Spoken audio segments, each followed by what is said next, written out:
Assalamualaikum warahmatullahi wabarakatuh. Shalom, Om Swastiastu, Namo Buddhaya, dan salam kebajikan bagi kita semua. Halo semuanya, kembali lagi di podcast Bidang Pemberdayaan Perempuan BEM FA Undip tahun 2025. Perkenalkan, saya Safa Zahra sebagai host di podcast kita kali ini. Nah, pada podcast kita kali ini kita akan membahas isu yang sangat menarik dan tentunya tidak pernah ada habisnya gitu ya, mengenai Hari Kartini gitu. Nah, pada Hari Kartini tahun ini, Bidang Pemberdayaan Perempuan BEM FA Undip tahun 2025 membawakan sebuah tema yang bertajuk Perempuan Bicara, Dunia Mendengar, Mewarisi Semangat Kartini Demi Melawan Sunyi. Melawan sunyi sendiri mencerminkan perjuangan melawan pembungkaman. Sementara perempuan berbicara dunia mendengar, menegaskan bahwa suara perempuan layak didengar sebagai wujud penerus semangat Kartini. Nah, tentu saja pada podcast kali ini saya tidak sendiri, melainkan ditemani oleh tamu kita yang luar biasa, yaitu Mas Razik Othman Ali, yang mana Mas Razik ini merupakan aktivis kesetaraan gender yang sangat menaruh concern dalam dinamika kesetaraan gender. Mas Razik juga kerap kali menulis kajian yang bersinggungan dengan kesetaraan gender, sehingga tentu saja sangat relevan nih dengan topik kita pada podcast kita di siang hari ini. Baik, terima kasih sebelumnya Mas Razik sudah menyempatkan waktunya untuk mengisi podcast kita di siang hari ini. Nah, baik, mungkin sebelum kita masuk ke podcastnya, aku mau tanya-tanya dulu nih ke Mas Razik, gimana kabarnya, gimana ujiannya hari ini gitu, karena setelah kita berpusing-pusing ria ujian, terus sekarang kita mengisi podcast gitu pada siang hari ini.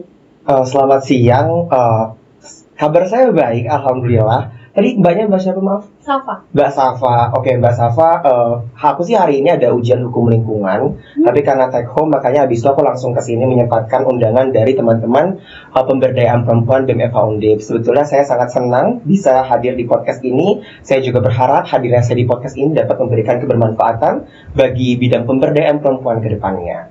Baik, terima kasih sebelumnya ya Mas sudah mau menyempatkan gitu ya, karena kita juga senang banget bisa mengundang Mas Razik gitu dalam podcast kita kali ini. Nah, mungkin tanpa berlama-lama lagi kita bisa langsung masuk nih ke pembahasan kita kali ini. Nah, berhubung hari ini kita akan membahas podcast mengenai Hari Kartini gitu ya, mungkin aku mau tanya-tanya sedikit nih ke Mas Razik mengenai Kartini sendiri gitu, karena seperti yang kita ketahui bahwa Hari Kartini itu kan sudah lekat dengan kita, bahkan sedari dulu gitu. Dan perayaan Hari Kartini itu istilahnya di setiap daerah, setiap tempat itu pasti ada dengan caranya mereka masing-masing gitu. Nah, menurut Mas Razik sendiri, apa sih makna dari peringatan Hari Kartini itu? Dan kenapa kita harus merayakan Hari Kartini gitu setiap tahunnya? Sebenarnya, izin menjawab ya Kak. Sebenarnya kalau misalkan kita melihat Hari Kartini sebagai suatu perayaan, jelas itu adalah suatu perayaan di mana kita merayakan perjuangan dari Kartini itu sendiri. Namun ini aku pengen side note sedikit. Kebanyakan kita itu melihat Kartini sebagai seorang tokoh, sehingga banyak sekali hal-hal diskusi-diskusi yang sebenarnya kurang substansial saat ini. Misalnya, kalau misalkan kita melihat Kartini sebagai seorang tokoh, dia berasal dari keluarga priai misalnya, dia berasal dari keluarga yang kerajaan misalnya, dan dia itu merupakan orang yang sosok Kartini merupakan orang yang mengorbankan mimpinya untuk kuliah di Leiden misalnya. Kalau kita menekatkan Hari Kartini hanya kepada tokoh Kartini, maka diskusinya menjadi tidak begitu substansial. Maka yang aku ingin ajak ke teman-teman bersama adalah ketika kita melihat Hari Kartini, janganlah kita hanya melihat Kartini sebagai seorang tokoh, tapi kita juga bisa melihat Kartini sebagai semangatnya melawan ketidakadilan, melihat Kartini sebagai sebuah simbol bahwasanya perempuan di masa ini, kesetaraan gender dengan segala macam dinamikanya saat ini, itu bisa kita buat bersama seperti semangat Kartini dulu ketika dia melakukan banyak sekali aktivisme misalkan pada masa itu, ketika Kartini misalkan mengajarkan kepada kaum-kaum pribumi bagaimana caranya membaca dan menulis, bagaimana caranya untuk merajut misalkan dan lain sebagainya. Itu merupakan suatu hal yang lebih menarik menurutku. Jadi hal yang akan aku highlight di sini adalah ketika kita membicarakan Hari Kartini, seharusnya kita membicarakan substansi dari semangat perjuangan Kartini, bukan pada tokoh dari Kartini itu sendiri. Baik, terima kasih Mas atas pandangannya. Aku setuju banget. Yang mana di Hari Kartini pada tahun ini itu sebenarnya kita mungkin akan berfokus pada kesetaraan gender itu sendiri, Mas. Yang mana itu sangat berhubungan dengan perjuangan dari Kartini itu sendiri gitu. Nah, kemudian menurut Mas nih, mungkin kita melihat realita di Indonesia saat ini, di mana kesetaraan gender itu sendiri sudah menjadi isu yang mulai dimasifkan atau digaungkan oleh masyarakat secara luas, baik itu lewat media sosial ataupun mungkin melalui media seperti TV, berita dan lain sebagainya gitu, sehingga mungkin pemahaman akan kesetaraan gender di Indonesia itu sudah mulai meningkat. Namun kita tidak bisa menutup mata bahwa ketidaksetaraan gender di Indonesia itu juga masih ada gitu. Melihat beberapa masyarakat di Indonesia itu masih sering menganggap kesetaraan gender itu sebagai pemahaman yang mana melanggar kodrat lah, melanggar agama lah, atau mungkin hanya istilahnya menguntungkan salah satu pihak lah gitu. Nah, menurut Mas Razik sendiri, bagaimana sih supaya konsep kesetaraan yang kita perjuangkan hingga saat ini tuh masih relevan dan masuk gitu, istilahnya ke pemikiran masyarakat kita saat ini gitu? Baik, ini menarik banget sebenarnya ya Kak. Sejujurnya seperti ini, ada dua dikotomi yang harus dipahami terlebih dahulu ketika membicarakan kesetaraan gender. Pertama adalah konsep gender dan jenis kelamin, itu dua konsep yang berbeda. Dan yang kedua adalah konsep equity dengan equality. Mari kita bahas bersama ya. Kalau kita membicarakan masalah kesetaraan gender dari sudut pandang gender itu sendiri, maka ada perbedaan antara gender dan jenis kelamin. Banyak orang menganggap kalau misalkan Anda terlahir perempuan, Anda terlahir memiliki anatomi perempuan, Anda terlahir memiliki bentuk tubuh perempuan, maka Anda harus melakukan certain things yang sudah dimasukkan ke dalam kodrat Anda sebagai perempuan. Sebenarnya, kita tidak melihat perempuan hanya dari bentuk tubuh misalkan, atau organ reproduksinya saja. Namun yang membuat men-shape adanya suatu tuntutan perempuan harus melakukan A, B, C, D merupakan gender atau konstruksi sosial yang diinsert oleh masyarakat kepada perempuan itu sendiri. Jadi ini merupakan dua dikotomi yang berbeda. Jadi inilah yang harus dipahami terlebih dahulu ketika kita membicarakan tentang kesetaraan gender. Karena ketika membicarakan tentang kesetaraan gender, kita tidak membicarakan perbedaan kodrat antara perempuan dan laki-laki. Kodrat perempuan tetap ada, misalkan mereka melahirkan yang memang tidak bisa diubah sama sekali, misalnya mereka menyusui, mereka menyayangi anak-anak mereka dan lain sebagainya. Ini merupakan hal yang memang ada dalam pribadi perempuan. Nah, tapi kalau untuk hal-hal yang mereka ingin lakukan atau harus lakukan, misalkan perempuan harus ikut tunduk dengan laki-laki misalkan, atau perempuan harus melaksanakan pekerjaan rumah sementara laki-laki tidak, itu bukan bagian dari kodrat mereka. Itu merupakan konstruksi sosial yang selama ini diinsert oleh masyarakat kepada perempuan, dan inilah yang akan kita perjuangkan bersama sebenarnya. Lalu ada dikotomi yang kedua, yaitu dikotomi tentang equality dan equity. Mana yang sebenarnya lebih cocok di Indonesia itu sendiri? Baik, kalau permasalahannya adalah equality dan equity, aku akan bilang kita pahami dulu perbedaannya mungkin ya. Jadi gini, ketika kita berbicara masalah equality dan equity, kita harus tahu dulu arti dari equality dan equity itu apa.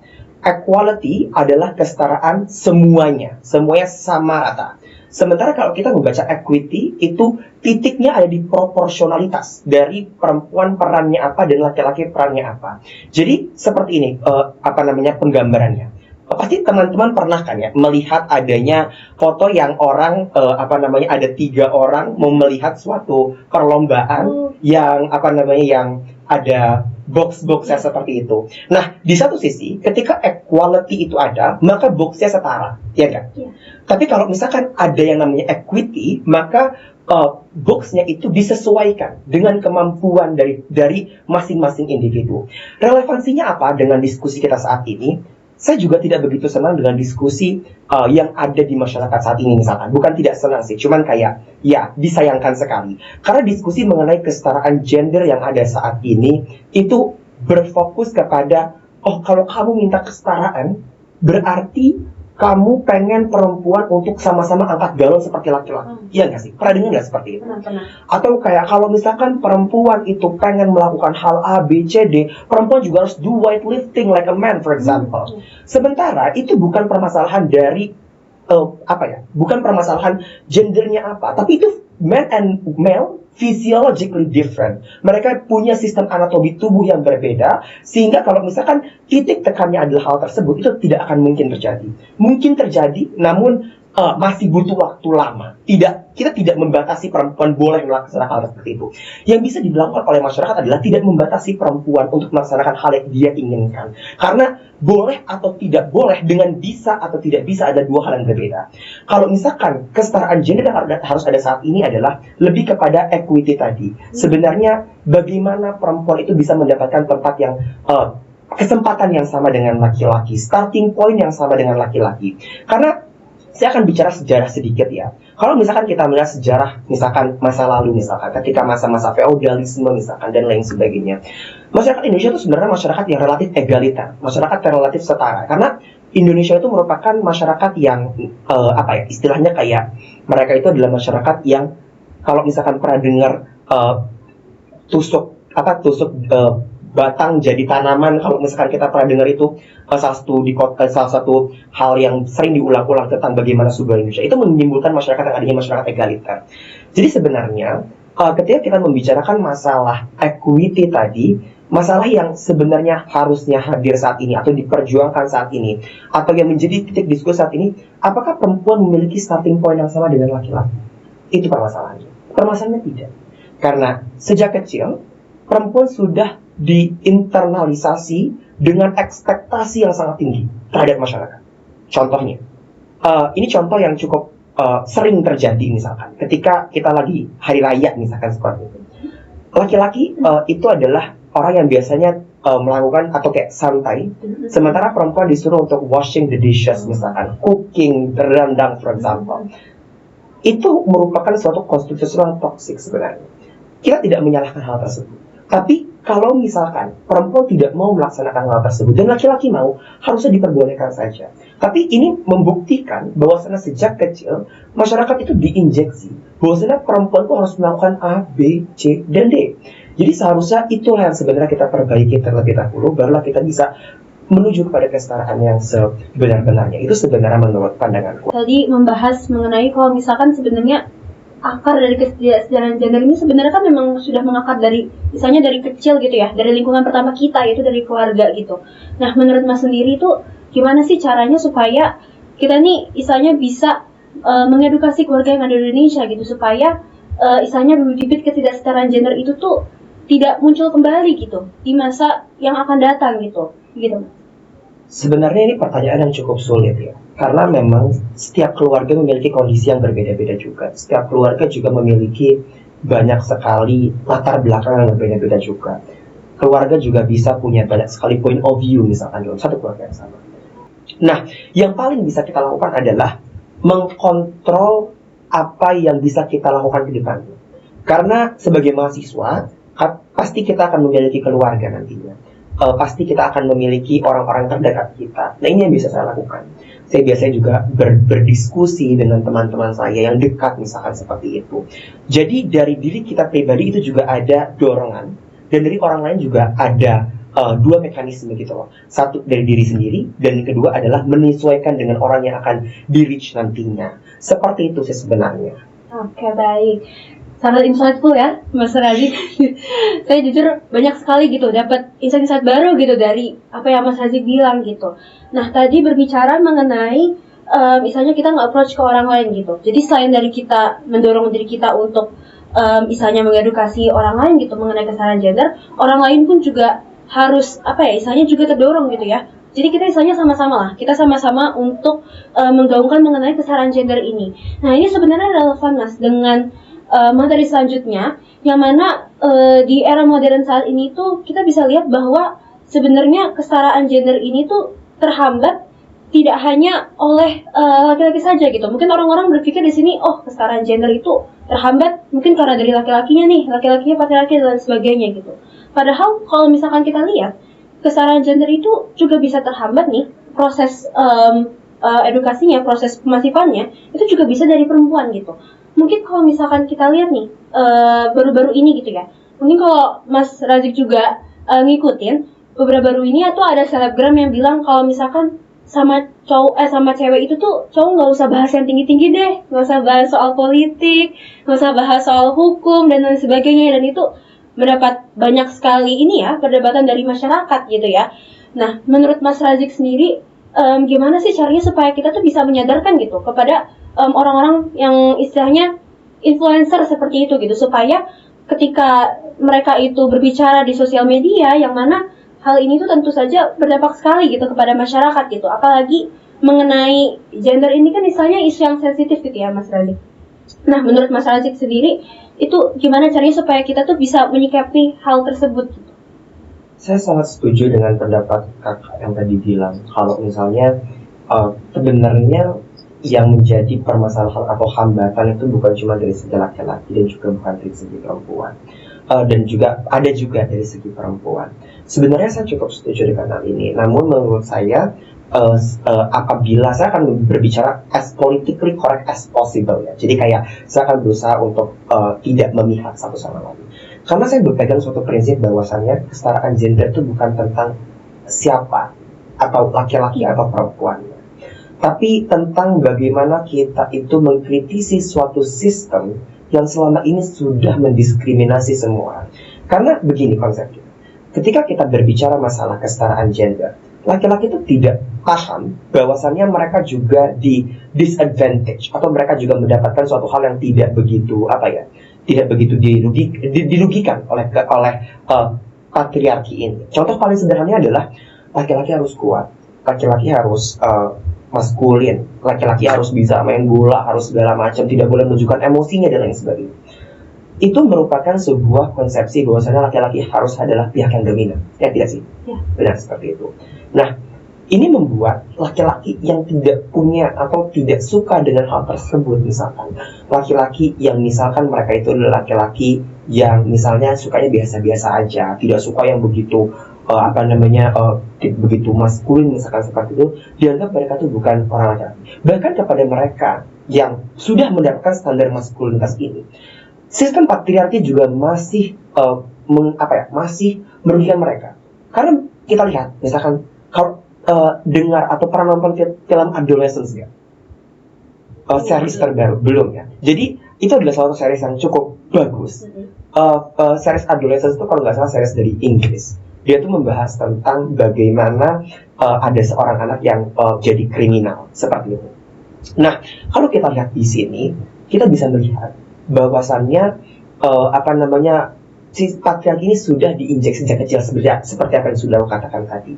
Akhirnya apa? Ketika seseorang itu ingin udah jadi tua, udah jadi dewasa misalkan, mereka jadinya itu tentu hide their emotion seperti itu. Nah akhirnya kalau mereka berhasil menjadi standar maskulin ini dengan hide their emotion, collateral damage-nya banyak atau banyak sekali dampak-dampak buruknya. Mereka tidak mau pergi ke psikolog misalkan ada masalah karena dianggap bencong dan lain sebagainya.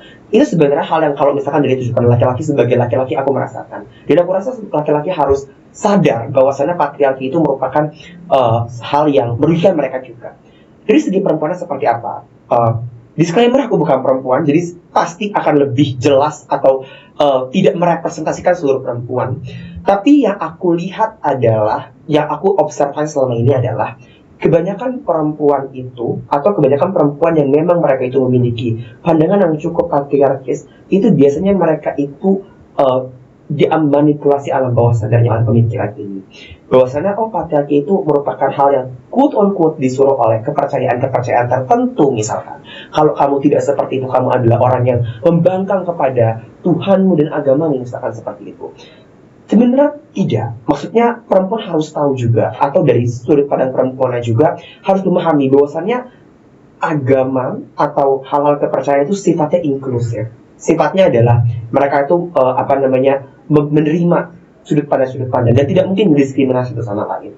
Nah, apa yang bisa kita lakukan? Pertanyaan seperti itu kan ya.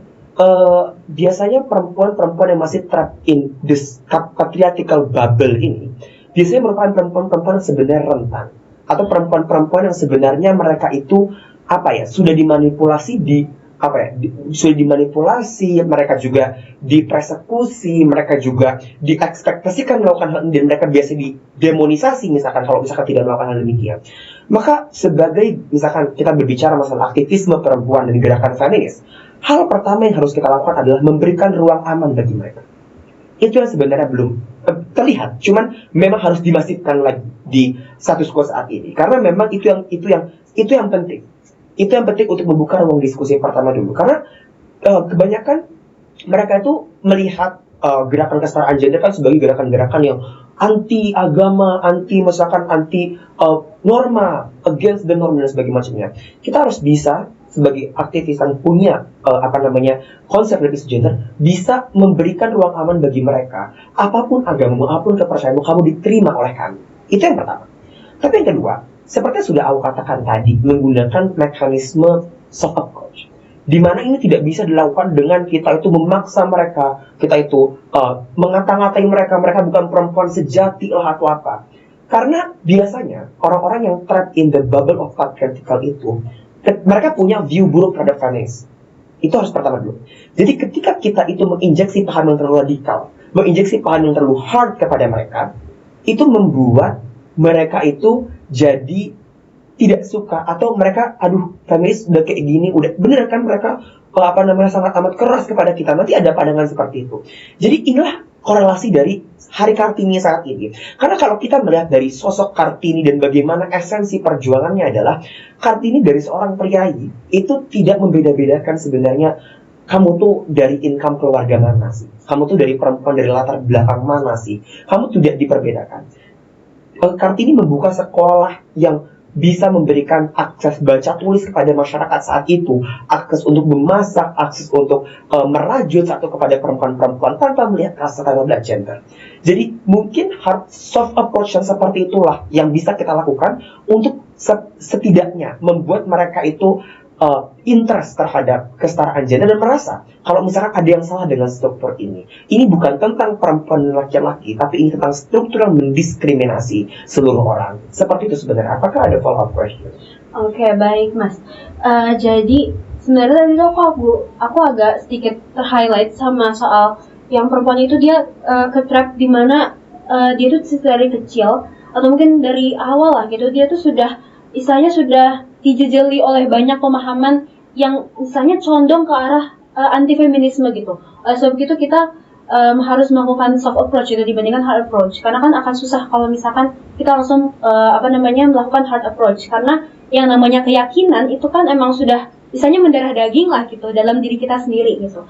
Nah, tapi menurut Mas Razik sendiri, kira-kira perempuan yang ke-trap di dalam pemahaman yang istilahnya anti-feminisme, yang sebenarnya itu tuh sebenarnya merugikan mereka, itu tuh apakah ada kaitannya dengan pendidikan gitu? Karena kan seperti yang kita ketahui, walaupun sekarang istilahnya pendidikan di Indonesia itu sudah semakin berkembang lah kalau dibandingkan dengan yang dulu. Perempuan juga sudah semakin banyak yang bersekolah gitu kan, menuntut pendidikan gitu. Tapi kan kita tidak bisa menutup mata bahwa banyak juga perempuan di Indonesia saat ini yang masih belum mendapatkan pendidikan yang layak gitu. Nah, menurut Mas Razik sendiri, untuk melakukan soft approach terhadap perempuan-perempuan ini, apakah kita langsung membahas mengenai kesetaraan gender ini, kita langsung memberikan pemahaman ke mereka bahwa sebenarnya pemahaman kesetaraan gender ini berguna untuk mereka, atau sebenarnya kita dari awal itu istilahnya membubuhi mereka dengan pendidikan dulu yang harus layak. Ada unsur pendidikannya. Karena memang ketika kita melihat yang ada saat ini, mereka sebenarnya bukannya mereka tuh mereka itu biasanya orang-orang yang ada di bubble ini, mereka tidak tahu kalau mereka itu didiskriminasi, tidak disadvantage from this system ya. Jadi memang pendidikan adalah hal yang paling utama, hal yang paling penting dalam menginjeksi nilai-nilai kesetaraan gender kepada mereka, kepada orang-orang yang masih tetap di patriarchal society ini.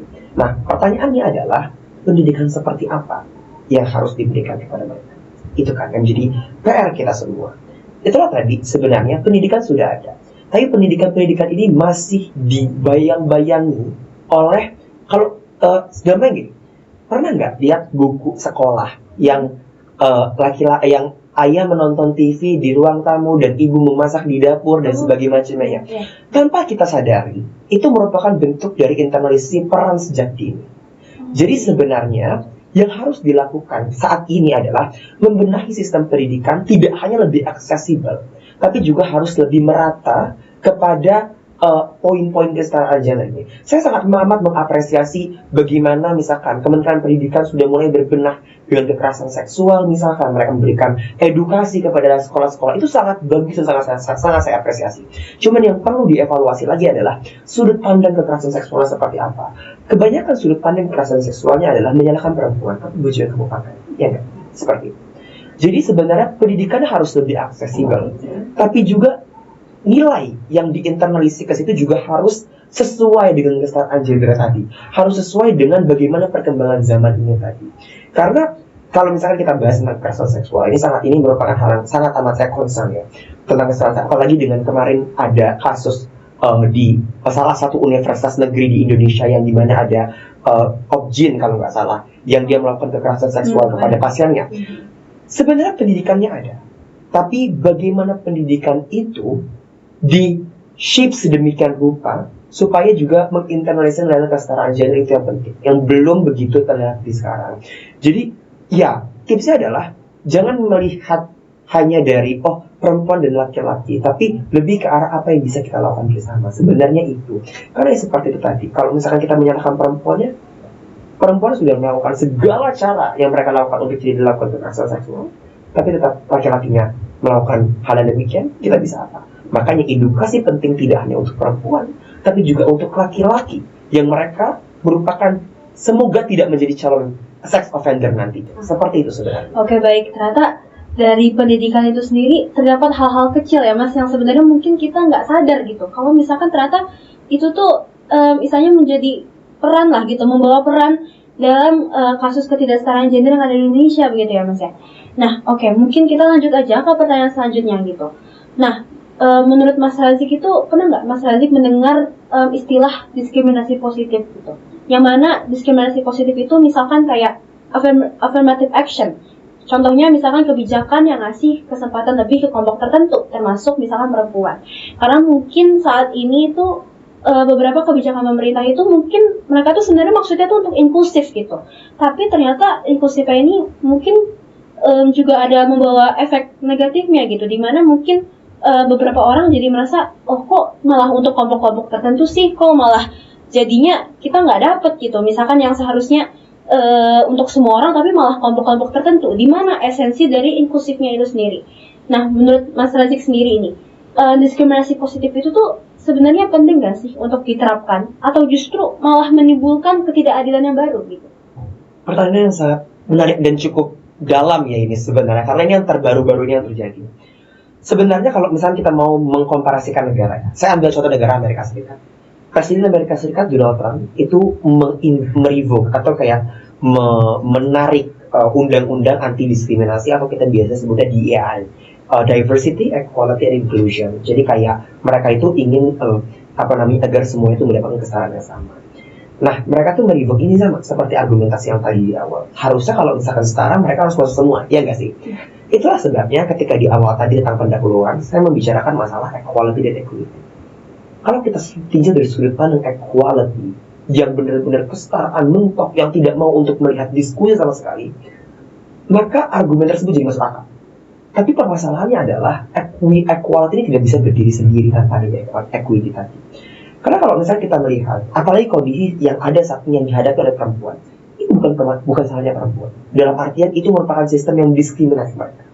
Jadi sebenarnya hadirnya positive discrimination, affirmative action, DEI, apapun namanya itu, merupakan bentuk untuk mereparasi kerugian yang sudah diberikan oleh perempuan. Bukan bentuk diskriminasi yang baru. Karena buat apa DEI diberikan kepada laki-laki? Karena selama ini sistemnya ini, dengan asumsi bahwasannya patriarki itu membuat advantage bagi laki-laki, menguntungkan laki-laki, maka buat apa kita menginjeksi atau memberikan insentif lagi kepada laki-laki? Maka kita harus memberikan insentif kepada perempuan. Sebenarnya tujuan daripada DEI atau tujuan daripada affirmative action adalah hal yang berikut. Pertanyaan kedua, apakah penting?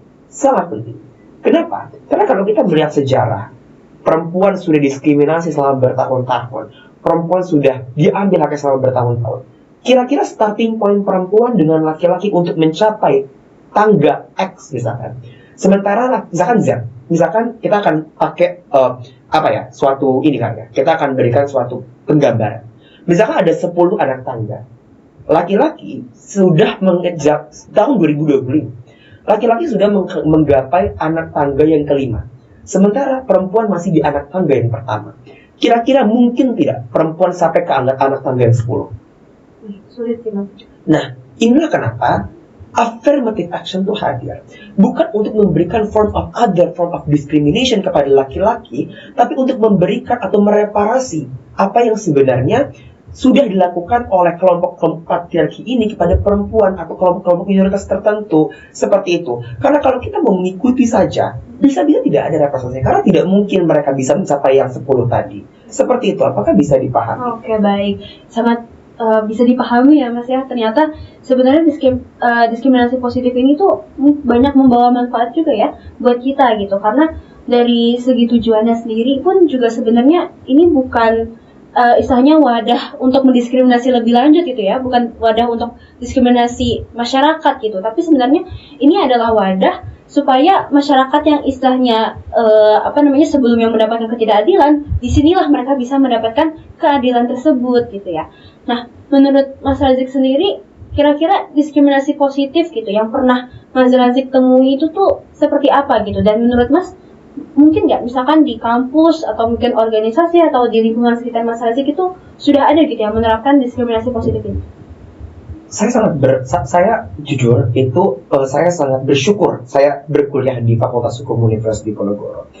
Karena menurut saya banyak sekali diskriminasi positif. Saya tidak mau membicarakannya sebagai diskriminasi sebenarnya, karena diskriminasi itu konotasinya sangat negatif ya. Kita bicaranya kota afirmasi saja ya, atau kayak incentive action seperti itu, affirmative action. Sebenarnya saya sudah sangat banyak melihat ada perubahan-perubahan mendasar dari misalkan undang-undang yang ada threshold di DPR misalkan yang ada minimal persentase kursi perempuan, atau yang paling sederhana karena saya berasal dari Jabodetabek, itu adalah kereta gerbong untuk perempuan, iya nggak sih? Ya, atau misalkan di KAI Akses sekarang ada fitur khusus untuk perempuan. Itu merupakan step-step simpel, sebenarnya simpel untuk kuota afirmasi atau affirmative action yang ada dan hadir saat ini. Jadi saya rasa saya sangat amat bersyukur karena saya bisa melihat banyak sekali progres positif yang sebenarnya saat ini. Nah, yang perlu dilakukan sekarang adalah bagaimana memaksimalkan hal tersebut. Ya, seperti tadi, saya lihat banyak sekali thread di Twitter yang ngomong kalau misalkan, kalau ada KAI akses buat perempuan, kita laki-laki cari aja yang gerbongnya perempuan. Kan aneh, itu kan hal yang aneh menurut saya. Maksudnya kayak, itulah kenapa tidak bilang penting. Selain dari perempuannya, laki-laki juga harus sadar, ini tidak benar loh. Karena permasalahannya adalah, laki-laki atau kayak orang-orang yang terjebak di patriarchal bubble ini, tidak pernah tahu kalau apa yang mereka lakukan itu salah. Mereka tuh selalu menganggap apa yang mereka lakukan ini benar. Mereka tidak pernah tahu bahwa catcalling itu salah. Tapi kalau misalkan mereka, mereka ngomong kalau misalkan kita ada ya, misalkan ada kasus kekerasan seksual, ya kalau misalkan perempuan, misalkan masa kalau misalkan hewan, contohnya kayak gitu, lalat di kalau misalkan kita buka makanan lalat nemplok, misalkan kayak gitu, atau kalau misalkan kita ada binatang buas, harimau, masa mau untuk ini. Kan nggak, maksudnya aneh logika seperti itu. Jadi memang selain daripada affirmative action, karena seperti salah satu teori 3 substansi hukum, substance, legal culture, sama legal structure, sebenarnya substansinya sudah ada, struktur hukumnya sudah ada, tapi culture hukumnya belum ada. Culture hukum di mana sekarang itu orang-orang itu melihat bagaimana masyarakat melihat kesetaraan gender ini yang belum ada. Affirmative action itu masuk ke dalam kegiatan atau masuk ke dalam insentif pemerintah untuk melaksanakan hal tersebut. Tapi itu tidak bisa dilakukan tanpa adanya kerjasama dari kelompok masyarakat ini yang akan kita lakukan. Seperti itu sebenarnya yang harus kita lakukan bersama. Oke, baik. Sangat insightful ya teman-teman apalagi terkait affirmative action ini. Mungkin ada beberapa teman-teman di sini yang belum familiar terkait affirmative action. Makanya di sini kita bahas supaya teman-teman pun jadi bisa tahu terkait affirmative action ini. Oke, mungkin kita bisa masuk ke materi terakhir aja nih, Mas Razik. Nah, menurut Mas Razik sendiri, kan sekarang ini misalnya seperti yang tadi aku sudah bilang di awal, yang mana kesetaraan gender ini sudah mungkin banyak disuarakan gitu, terutama oleh para perempuan. Nah, menurut Mas Razik, gimana sih caranya supaya perempuan-perempuan ini yang menyuarakan kesetaraan gender itu tuh bisa aman gitu dalam menyuarakan kesetaraan gendernya. Mengingat di realita kita saat ini di Indonesia terutama itu masih banyak gitu pandangan-pandangan remeh dan patriarkis gitu bagi para perempuan yang berani bersuara. Sebenarnya saya tidak, karena gini, menurut saya perempuan sudah berlaku sangat banyak. Perempuan sudah melaksanakan effort yang sangat banyak sebenarnya. Jadi sebenarnya ruang aman itu bukan hanya dari sudut pandang perempuannya saja. Dalam artian bukan hanya perempuan harus berjuang untuk melakukan, untuk membuat ruang aman ini. Tapi juga laki-laki harus ikut berjuang bersama perempuan. Karena, ya, seperti aku ngomongin tadi, patriarki itu tidak hanya merugikan perempuan, tapi merugikan laki-laki juga. Dan ini banyak yang laki-laki tidak ketahui sebenarnya. Jadi, ruang aman bagi perempuan itu harus diimplementasikan dua arah. Bukan hanya perempuannya, tapi juga laki-lakinya. Nah, ini juga alasan kenapa saya sangat senang untuk datang ke sini. Karena menurut saya seperti ini. Banyak orang yang menganggap laki-laki tidak bisa jadi feminis. Laki-laki tidak bisa menyuarakan perempuan. Tidak, laki-laki sangat bisa. Karena ini merupakan tanggung jawab kita sebenarnya untuk membuat hukum atau membuat lingkungan yang sebenarnya jauh lebih progresif lagi dan lain sebagainya. Karena menurut saya, bagaimana cara membuat ruang aman bagi perempuan, misalkan seperti itu, tidak ada, maksudnya sudah banyak sekali action yang dilakukan, buat ruang diskusi khusus perempuan, buat forum khusus perempuan dan lain sebagainya, ya enggak? Tapi ketika ada buat seperti itu, kok cuma perempuan doang sih yang diajak, katanya kesetaraan, selalu salah, ya tidak seperti itu. Betul. Jadi memang harus dari pemahaman laki-lakinya juga yang diubah. Jadi saya mengajak buat para laki-laki di sini, teman-teman, menjadi feminis itu bukan masalah gender. Menjadi feminis itu atau menyuarakan perempuan, menyuarakan kesetaraan gender itu bukan berarti kamu tuh harus menjadi seorang yang misalkan tidak macho atau menjadi seorang yang tidak suka dengan laki-laki, misalkan seperti itu. Tidak seperti itu. Tapi ini merupakan tantangan zaman di mana kita harus membuat suatu society, suatu masyarakat yang lebih adil, aman, dan inklusif untuk semua. Itu sebenarnya yang bisa saya berikan, itu yang bisa saya katakan kepada teman-teman. Karena kalau misalkan kita hanya mengekspektasikan perempuan hanya berlaku sedemikian rupa, apa bedanya kita dengan patriarki yang meminta perempuan untuk melakukan segala hal? Seperti itu sebenarnya menurutku. Oke, baik. Jadi pada intinya sebenarnya untuk menyuarakan kesetaraan itu tidak hanya untuk perempuan aja ya teman-teman, tapi juga untuk laki-laki juga gitu. Seperti kayak aku tuh pernah mendengar suatu narasi di mana menurut sejarawan di barat sebenarnya terkait dengan feminisme atau kesetaraan gender ini, pokoknya bagi setiap orang yang menyuarakan mengenai hak-hak manusia, hak tentang kesetaraan gender, itu bisa disebut sebagai feminis walaupun dirinya sendiri tidak menyebut dirinya sebagai feminis. Nah, oleh sebab itu kita juga di pemberdayaan perempuan ini juga ada yang laki-lakinya, Mas Rezik, gak cuma perempuannya doang gitu. Kita ada laki-lakinya supaya dengan tujuan supaya kita itu adalah pandangan dari laki-laki itu sendiri gitu terkait fokus isu kita di PP, salah satunya tentang kesetaraan gender begitu, Mas Rezik. Oke, pembahasan yang sangat menarik ya, Mas Rezik. Sangat menarik. Iya, betul. Nah, tapi karena berhubung adanya keterbatasan waktu, tampaknya kita sudah berada di penghujung acara nih, Mas Rezik. Terima kasih banyak, Mas Rezik, atas pandangan serta bahasan yang tentu saja sangat menarik dan sangat bermanfaat juga bagi kita dan teman-teman yang menonton juga. Sangat menyenangkan sekali tentunya bisa berbincang dengan Mas Rezik. Saya terima kasih. Iya, terima kasih banyak Mas Rezik. Apalagi istilahnya dengan topik kita pada hari Kartini ini, yaitu perempuan berbicara, dunia mendengar, mewarisi semangat Kartini demi melawan sunyi ini, benar-benar istilahnya topik yang wow gitu lah. Istilahnya benar-benar merepresentasikan terkait perjuangan kita mengenai kesetaraan gender di hari Kartini gitu. Oke, mungkin sebagai penutup nih, boleh dijelaskan nih sama Mas Rezik terkait kesan dan pesan mungkin yang bisa disampaikan dalam podcast ini mungkin bagi teman-teman yang menonton dan lain sebagainya. Bagi teman-teman yang menonton, saya hanya mau memberikan pesan. Hadirnya laki-laki di diskursus perempuan itu bukan untuk mengambil mic perempuan, tapi kita bersama-sama membuat atau melawan suatu sistem yang sebenarnya zolim dan diskriminatif ini. Jadi untuk laki-laki di luar sana yang masih merasa takut untuk menyuarakannya karena takut dibilang atau dicap sebagai feminis, tolong jangan takut hal tersebut. Dan bagi perempuan-perempuan di luar sana, semoga dengan hadirnya aku di sini, misalkan seperti itu, memang not all men but always men, ya nggak sih? Kalau misalnya kalian dengar hal itu, Cuman itu tidak salah. Itu merupakan bentuk dari ekspresi traumatis perempuan. Saya tidak pernah menyalahkan hal tersebut.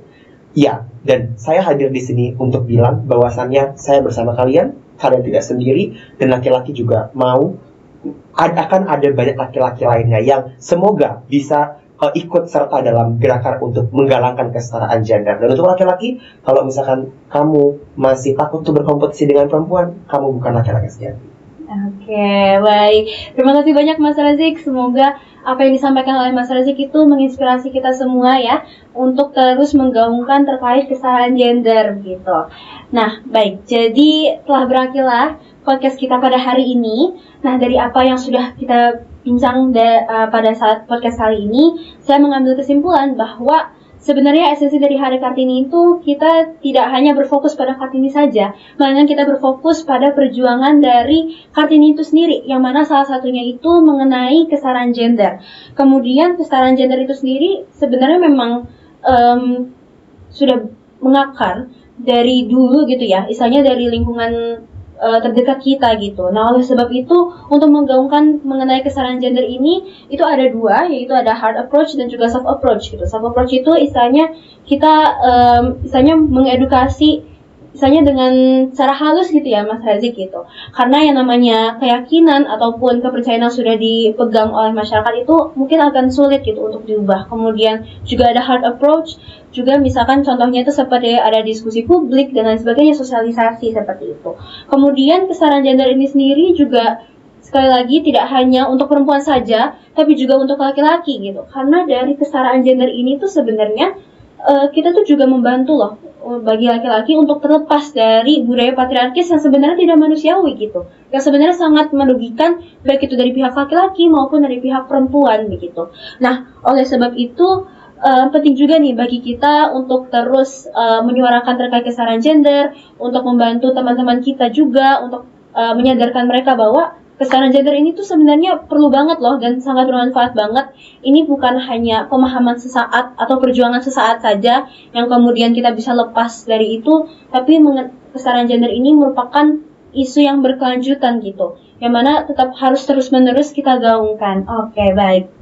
Jadi sekian yang dapat saya sampaikan. Semoga obrolan kita hari ini dapat membawa manfaat bagi teman-teman semua. Sekali lagi saya mau bilang terima kasih banyak untuk Mas Razik karena sudah mau mengisi podcast kita kali ini.